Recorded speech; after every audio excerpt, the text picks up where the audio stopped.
a small purchase, a single bad decision, even a college application? How did these things create a butterfly effect that changed the world for generations? These are the small things that changed the course of history. How did a star change the path of world religion forever? The year was 306 CE, and Constantine had just risen to the role of emperor. Like his father before him, he was a believer in the traditional Roman gods, and he was not impressed with that new faith that was gaining in popularity for the last few hundred years. Christians in Rome were still a minority, and their fate was heavily dependent on the temperament of the emperor at the time. Constantine didn't have any time for religious conflicts. He was focused on reforming Roman society, including restructuring the military and introducing a new gold coin as currency. He also battled against rebellious tribes on the frontiers and even led troops into battle personally. While he wasn't as ruthless toward the Christian minority as past emperors, he was ambivalent toward them at best, until he claimed to receive a message from God directly, which led him to convert to the new faith. But what did he actually see? He claimed to see the symbol of Jesus, a cross burning in the sky. This was enough for him, not to just end the persecution of Christians and allow for free worship, but to adopt it himself.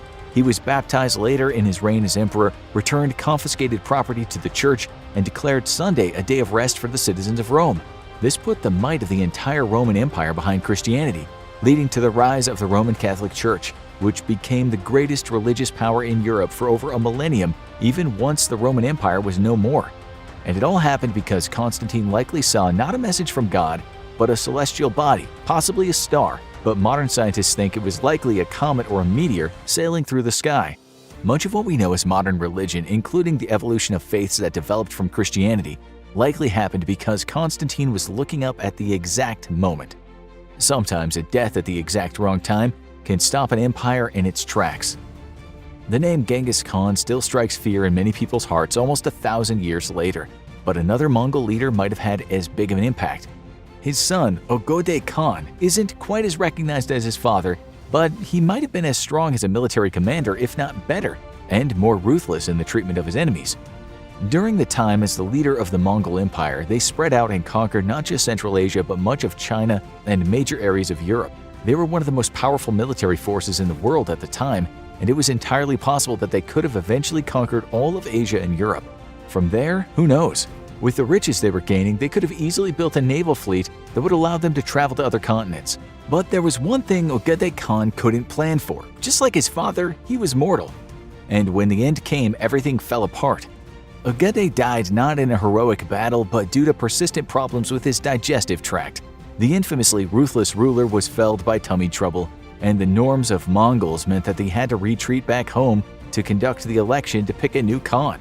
The only problem was the Mongols were not bound by Ogedei's choice. A 5-year power struggle ensued, limiting the Mongols' reach in the coming decades. His successor, Guyuk, faced a challenge to his leadership from rival tribesman Batu and died in battle against him. Batu managed to restore the Mongol fighting machine, but it would be over 10 years before the Mongol army was ready to make another push into Europe. And as Batu got ready to make his move, he too died, bringing an end to the Mongol plan for global domination. Sometimes a minor omission can lead to a major military fallout. The U.S. Civil War was raging and the Confederate Army had faced some rough waters. Several generals had been dismissed, but they had hope in the promising General Robert E. Lee. Lee's sharp mind and superior tactics had led to several surprising victories. The Confederates were fighting the United States on their border, and the Maryland campaign was seen as key to driving the Union back. So Lee issued Special Order 191, a general movement order detailing extensive plans for the Confederate troops on September 9, 1862.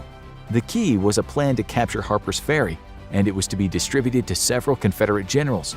Lee's officer, Robert H. Chilton, took dictation on the orders, made several copies, gave them Lee's stamp of approval, and handed them over for distribution. But for whatever reason, one wound up in the wrong hands. It was 4 days later when the 27th Indiana Volunteers, a Union military unit, marched into the area. A young man named Corporal Barton W. Mitchell noticed an envelope on the ground. It had 3 cigars in it. His lucky day. But before Corporal Mitchell could smoke it up, he noticed something odd about the paper it was wrapped in. It was a copy of Special Order 191. He quickly handed it over to his sergeant, who passed it on up the chain until it wound up in the hands of his commander of the Army of the Potomac. Suddenly, they had details on just about every major Confederate troop movement in the coming battles. The Union soldiers got the drop on the Confederates. They won the Maryland campaign and successfully pushed the Confederates back south. This gave the Union a major confidence boost. improved Lincoln's political fortunes, and helped pave the way for the Emancipation Proclamation. That was some costly littering. Being an admissions director is challenging, but rarely is it this significant. The Academy of Fine Arts in Vienna was one of Europe's crown jewels. Not only was it one of the best places to study the history of art or practice your craft in paint and sculpture, but it was incredibly diverse and cosmopolitan for the time. It was a hub of culture in the early 20th century, and getting in was not easy. They rejected many promising applicants and even more non-promising ones, like Adolf Hitler, who applied twice in 1907 and 1908. The aspiring painter moved to Vienna to apply only to be rejected and stayed in the city to try to sell his paintings. By 1913, he would leave for Munich. And when he returned, it would be under very different circumstances. No one knows what would have happened if Hitler got into the academy. He wasn't a great painter, so maybe he would have flunked out. Maybe he would have still found his love for far-right politics and brought them to the liberal academy. But what did happen is that in Munich, he found like-minded people who were willing to follow his right-wing ideology. After a failed coup, a prison sentence, and a disturbingly fast rise to power in Germany, he returned to Austria and took over that country just a year before the start of World War II. And under German occupation, the proud institution was forced to purge its student body and faculty of Jews and comply with Nazi dogma, something Hitler likely took some personal pleasure in. But sometimes misfortune can lead to great fortune. Ole Kirk Christiansen was a humble man, a carpenter from Denmark. He worked as a carpenter's apprentice and fought his way out of poverty. He bought a small woodworking business in 1916 and focused on restoring local businesses and producing household goods. He was also raising a family, but then tragedy struck. His two sons, Carl George and Gottfried, were playing with wood shavings in the workshop when some embers caught fire. The whole family was able to get out alive, but the business and the family's home were both destroyed. Christensen was at rock bottom, but was able to rebuild and expand his business. The larger workshop would be a mixed blessing when the Great Depression hit Denmark in the 1930s. He was forced to lay off staff and man the building himself, and refocused on making cheap wooden toys for children. And one type of toy caught on in particular. While his business as he knew it was no longer profitable, his blocks made from birchwood were popular with locals. When he faced bankruptcy, he let his old woodworking business go and focused on toys rather than carpentry. And the new company he started would eventually become the Lego Group. While the toys caught on slowly and expansion was hampered by World War II in the region, he would eventually buy a plastic molding machine in 1974, and the rest is history. While Ole Kirk Christensen would die in 1958, his son Gottfried, the young firebug himself, would take over management and build it up into one of the largest toy brands in the world, complete with a hit movie series. Would any of it have happened if a simple carpenter didn't face fires and economic downturns? The world may never know. We've all probably told our boss to take that job and shove it once or twice, but rarely with these consequences. David Blair was a merchant seaman who had attained a prominent position, a crew member on the White Star Line, one of the premier cruise lines in the world. And what's more, he was about to make history, being appointed to serve on the most impressive liner in the world, the Titanic, on its maiden voyage. He sailed with the ship on its trial voyages and everything looked like smooth sailing, but plans changed in a hurry. The White Star Line decided at the last minute to bring in the chief officer from the Olympic, Henry Wilde, to take over the position on the Titanic. The ship's two top officers were both demoted one step down, and Blair, the third in rank on the ship, was bumped off the Titanic entirely. He was less than pleased, writing to his sister-in-law that he was disappointed to miss out on history. He had no idea how right he was due to one simple omission.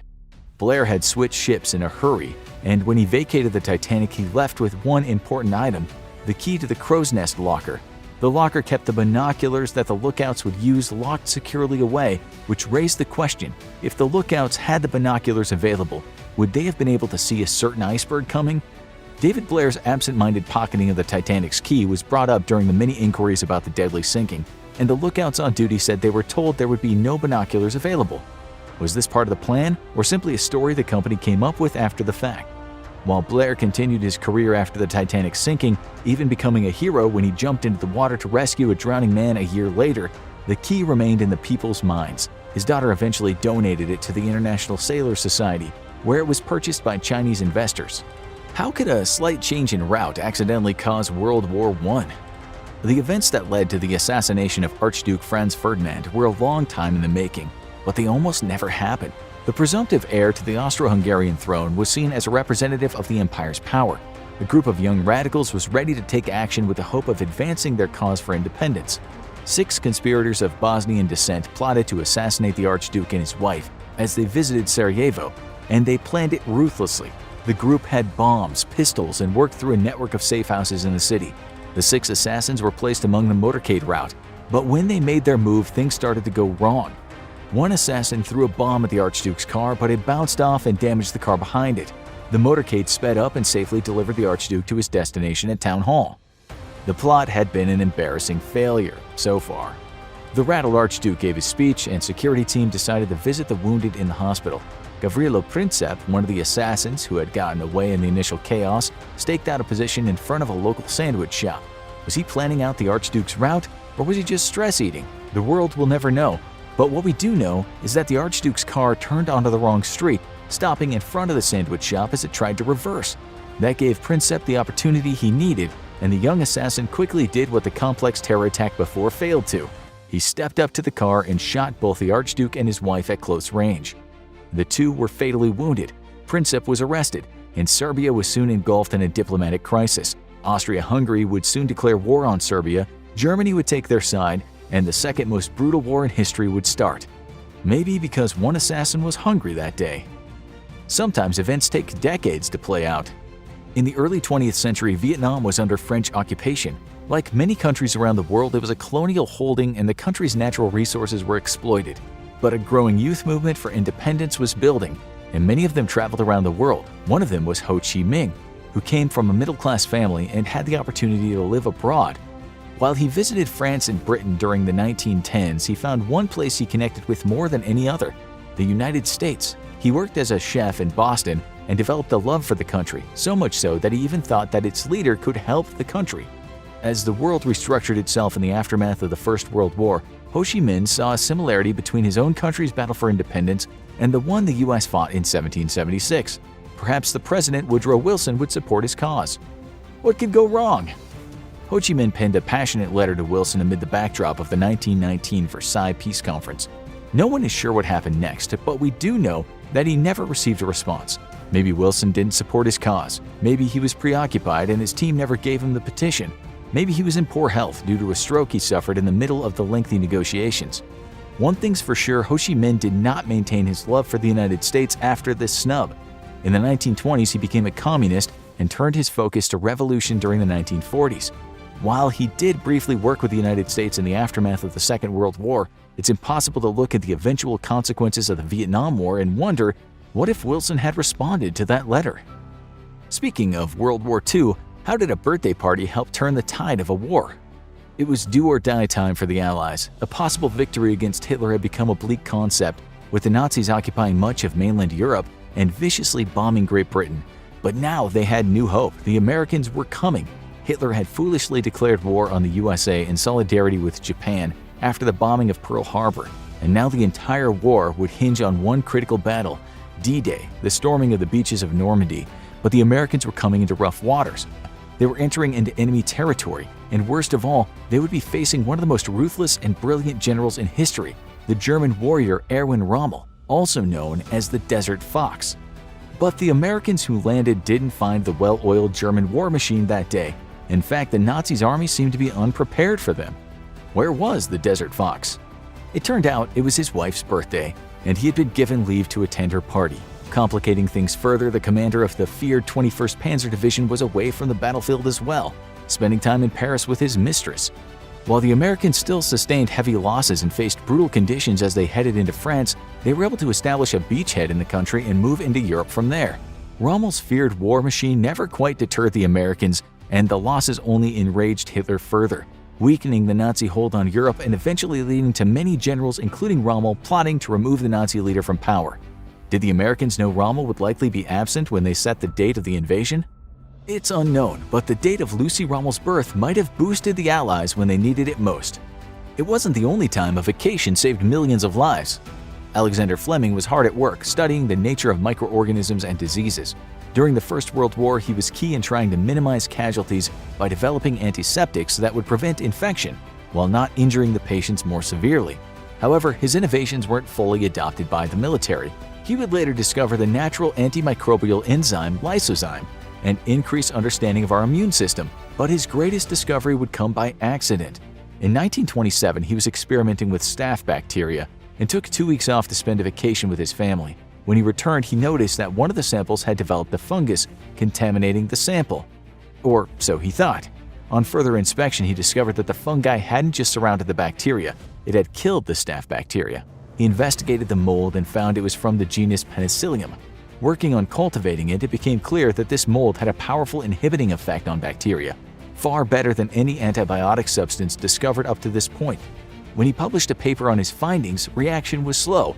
How exciting could another announcement on fungus be? But when other scientists refined the process and made it easier to produce penicillin in large amounts, it started to catch on. Soon it would be the premier antibiotic in the world, and Fleming would receive a knighthood for his efforts. Would any of this have happened if Fleming's family didn't pull him away from his lab for a well-deserved vacation? Sometimes light can bloom in the darkness. In the 1970s, New York City was a powder keg.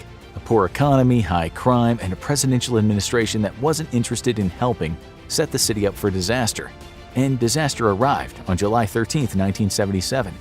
During a heat wave, the city's power infrastructure failed and plunged almost the entire city into darkness for close to 2 days, and sent most of the city into a panic. Some people responded by bunkering down in their homes, trying to keep their families safe and helping their neighbors. Others had less helpful approaches to the crisis, including rioting, arson, and looting.